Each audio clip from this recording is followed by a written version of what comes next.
Hi everyone आणि yes आज मी जाणार आहे बाहेर परत. सो येस हा एक माझा छोटासा मेकअप नाही म्हणता येणार पण जस्ट थोडासा माझा टचअप. खूप काय होतं साध्या साध्या प्रोडक्ट्सनी मी टचअप करणार आहे. फाउंडेशन नाही लावणार आहे. हे एक आहे सनस्क्रीन फेअरनेस लोशन जे मला सूट होतं. मी परवा काहीतरी एक्सपेरिमेंट केला होता आणि त्या एक्सपेरिमेंटमुळे मला हे असं इथे हा पिंपल आलेला आहे. ठीक आहे. बापरे माझा अर्धा व्हिडिओ ह्याच्यामध्ये संपायचा. सो मी आता दाखवणार आहे. मी काय एक आयब्रोसाठी हे, काजलसाठी हे आणि माझी फेव्हरेट लिपस्टिक. ॲज मी सांगितलं मी फार डिसिप्लिन आहे. मला सगळ्या गोष्टी अशा छान बॉक्समध्ये लागतात.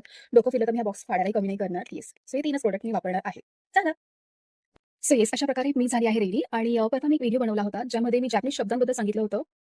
मला काहींनी विचारलं की तू जॅपनीज भाषा शिकवते का?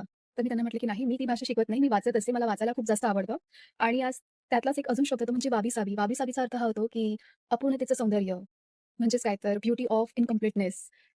आपल्या आयुष्यात पण अशा खूप छान इनकम्प्लीट गोष्टी असतात, ज्यातून आपल्याला खरं तर शिकायला पाहिजे, त्यातलं सौंदर्य शिकायला पाहिजे. फॉर एक्झाम्पल मी काल असे काही रोजेस बनवले आहेत. त्याचं अजून बरंचसं काम पेंडिंग आहे. अबोली मी दाखवला होता, रेड मी विणलेला आहे आणि हां, आता मी असं तुम्हाला ओपन करून दाखवते. Wait, wait, wait. झाला सगळा गोंधळ? सो याला अजून सेपल्स लावायचे बाकी आहेत, पण तरी देखील खूप सुंदर दिसतायत.